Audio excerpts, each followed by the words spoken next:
এই পুকুরে আমি আসলে আগে যে পরিমাণ খাদ্য ব্যবহার করতাম, আমি এই প্রোডাক্ট দুইটা ব্যবহার করার পর থেকে 40% খাবার আমি কম ব্যবহার করতেছি।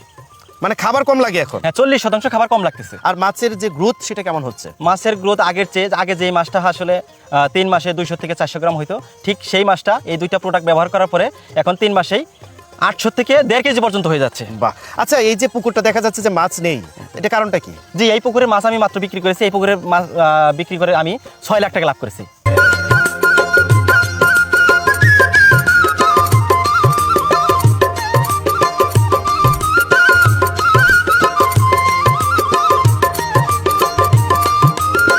বেশি বেশি মাছ চাষ করুন, আমিষের চাহিদা পূরণ করুন।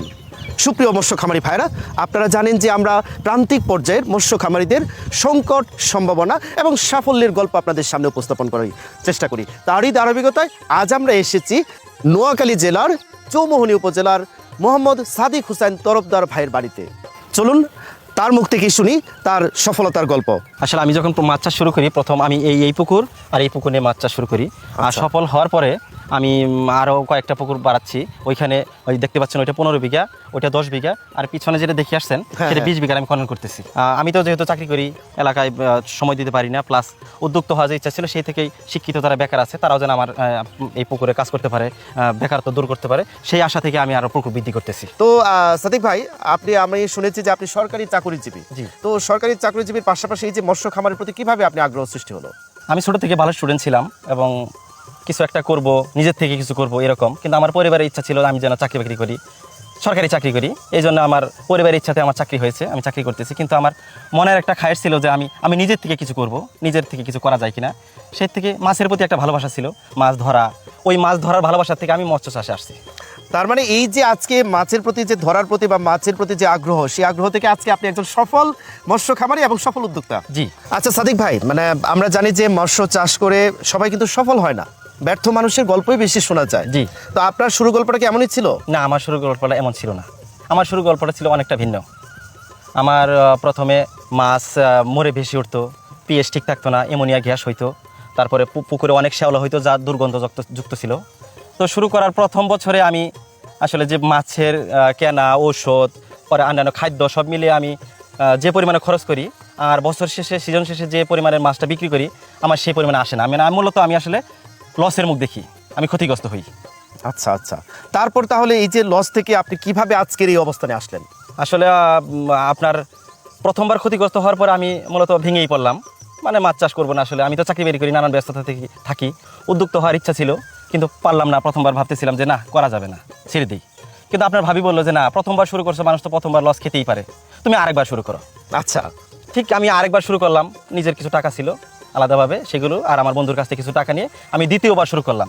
দ্বিতীয়বার শুরু করার পরে ঠিক আমার একই পজিশন, মানে কি প্রথমবারের মতো আমি আবার ক্ষতিগ্রস্ত হলাম। লসের সম্মুখীন হওয়ার পর কি আপনি মানুষের পরামর্শ নেননি? বিভিন্ন ধরনের খাদ্য যে রয়েছে মাছের এবং মাছের যে মেডিসিন রয়েছে সেগুলো প্রয়োগ করেননি? হ্যাঁ, আমি প্রয়োগ করেছি। আমার এলাকার যারা মৎস্য চাষী আসে তাদের কাছে আমি পরামর্শ নিয়েছি কি করা যায়। এলাকার যত পল্লী চিকিৎসক আছে তাদের পরামর্শ নিয়েছি, এবং কি দেশি বিদেশি যত ওষুধ আছে, যত কিছু নির্দেশনা আছে, সব কিছু আমি প্রয়োগ করেছি, কিন্তু কোনো কিছুতে আমি ফল পাইনি। আমি আবারও ক্ষতিগ্রস্ত। এত কিছু প্রয়োগ করার পরেও আপনি এই মৎস্য চাষে সফল হননি? জি না, আমি সফল হইনি। তো অনেক কষ্টের একটা বিষয়। আচ্ছা, তারপরে আপনি এই যে আজকে যে এই যে রিচ পজিশন, সেই পজিশনে আপনি কিভাবে আসলেন? সেটা আসলে একটা আলাদিনের চেরাগের মতো কথা। আমি আসলে 2বার লস খাওয়ার পরে ভাবতেছিলাম আসলেই ছেড়ে দিব, মাছ চাষ হবে না আমাকে দিয়ে। ভাবতেছি, রাত্রে শুয়ে আছি, তখন আপনার ভাবি বললো যে না, আসলে তোমাকে দ্বারা আসলে হবে না, 2বার তুমি অনেকটা লসের মধ্যে পড়ে গেছো। আমি মোবাইল চাপতেছি, চাপতে আমি একটা সফল মৎস্য চাষির একটা প্রতিবেদন দেখতে পেলাম। আচ্ছা। সে তখন ওই প্রতিবেদন আমি দেখতে পেলাম যে সে কিভাবে আজকের পজিশনে সফল মৎস্য চাষি হয়েছে, সব কিছু বিস্তারিত আমি দেখলাম। তারপরে আমি ওইখানে একটা স্ক্রিনে নাম্বার দেখতে পেলাম। আচ্ছা। ওই নাম্বার দেখে আমি ফোন করলাম। ফোন করার পরে তারা আমাকে আন্তরিকতার সহিত সব কিছু বুঝালো, এবং কি আমাকে 2টি প্রোডাক্টের কথা বললো। প্রোডাক্টের নাম হলো ওয়াটার প্লাঙ্কটন এবং ডাবল গ্রোথ। তার মানে আপনি বোঝাতে চাচ্ছেন এই যে 2বার লস হওয়ার পরে যে তৃতীয়বার আজকের যে অবস্থান, সেই অবস্থানে আসার পরে এই যে একজন মানুষ আপনি প্রতিবেদন দেখার পরে আন্তরিক ওনার বোঝানো এবং হচ্ছে এই প্রোডাক্ট দুটি, নাকি? জি। তো আপনি এই 2টি প্রোডাক্ট কিভাবে আপনি ব্যবহার করেন? আমি এই 2টি প্রোডাক্ট ব্যবহার করি। প্রথমে আমি ওয়াটার প্লাঙ্কটন, 3 দিন পর আমি ব্যবহার করি ডাবল গ্রোথ। ওয়াটার প্লাঙ্কটন ব্যবহার করার ফলে আজকে দেখেন আমার পুকুরে মাছ ভেসে উঠতেছে না, মাছ মরে ফুলে উঠতেছে না, তারপরে মাছ এমনি খাচ্ছে, প্রাকৃতিকভাবে খাবার তৈরি হচ্ছে। প্রাকৃতিকভাবে খাবার তৈরি হচ্ছে জি, প্রাকৃতিকভাবে এবং খাবার তৈরি পানিও দেখছি অনেক স্বচ্ছ। জি আচ্ছা, তাহলে এটা কি ওয়াটার প্লান্ট এবং ডাবল গ্রোথের কারণে নাকি? জি, ওয়াটার প্লান্টন এবং ডাবল গ্রোথ। আর শীতের সময় যে মাছ মরে যায়, এটা কি আপনার ক্ষেত্রে কি অবস্থা? না না, সেই এই দুটি পণ্য ব্যবহার করার ফলে শীত গ্রীষ্ম কোনোটাই আমি বুঝতে পারি না, কারণ সবসময় আমার একই লেভেলের মাছ বড় হচ্ছে এবং কি খাবার তৈরি হচ্ছে। আচ্ছা সাদিক ভাই, আমি যখন এই আপনার এখানে এসেছি, আপনার অনেকগুলো পুকুর দেখলাম, অনেকগুলো প্রজেক্ট, আপনার প্রজেক্টে অনেক বড় বড় পুকুর আমরা দেখেছি মাছ চাষ করছেন। তো আপনার এই পুকুরগুলোতে আপনি কি পরিমাণ খাদ্য ব্যবহার করেন? এই পুকুরে আমি আসলে আগে যে পরিমাণ খাদ্য ব্যবহার করতাম, আমি এই প্রোডাক্ট দুইটা ব্যবহার করার পর থেকে 40% খাবার আমি কম ব্যবহার করতেছি।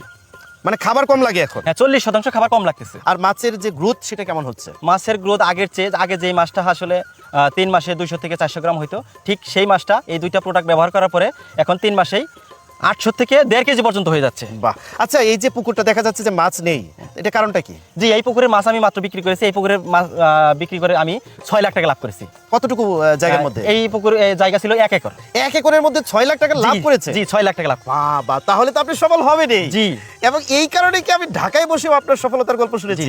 এই কারণে আপনি শুনতে পাচ্ছেন। আজকে যারা এই যে মৎস্য চাষ করে অনেকেই সফল হতে পারছে না, যারা আপনার মতো শুরুতে যে আপনি যে অবস্থায় ছিলেন সেই অবস্থায় রয়েছে, তাদের জন্য আপনার পরামর্শ কি? তাদের জন্য আমার একটাই পরামর্শ, যারা মৎস্য চাষ করবে কিংবা নতুন উদ্যোক্তা হতে চাচ্ছে, মাছ চাষ করতেছে কিংবা যারা ক্ষতিগ্রস্তের মধ্যে আছে, তাদের প্রতি আমার পরামর্শ হলো তারা যেন এই দুটি পণ্য ব্যবহার করে, ওয়াটার প্লাঙ্কটন এবং ডাবল গ্রোথ। বাহ, তাহলে কি আমরা এই দুটি প্রোডাক্ট দেখতে পারি? জি, প্রোডাক্টটা দেখতে পারে। রঞ্জু, প্রোডাক্ট দুটো দাও।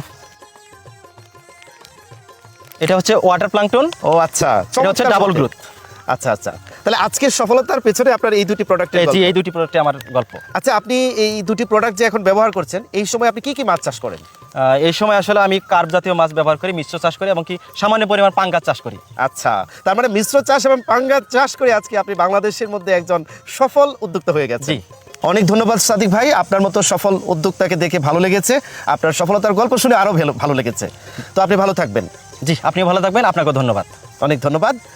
সুপ্রিয় দর্শক মণ্ডলী, আমরা সাদিক ভাইয়ের সফলতার গল্প আপনাদের সামনে উপস্থাপন করার চেষ্টা করেছি এবং সাদিক ভাই শুধু সরকারি চাকরিজীবী নয়, চাকুরির পাশাপাশিও যে সফল হওয়া যায়, সফল উদ্যোক্তা হওয়া যায়, সেই গল্প আপনাদের সামনে উপস্থাপন করেছি।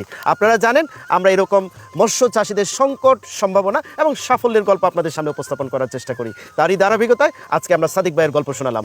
আপনারা জানেন যে মৎস্য চাহিদা পূরণ করার জন্য মৎস্য চাষের কোনো বিকল্প নেই। সেই মৎস্য চাষের প্রতি উদ্বুদ্ধ হন, সেই পর্যন্ত আপনারা ভালো থাকবেন, সুস্থ থাকবেন। ধন্যবাদ সবাইকে।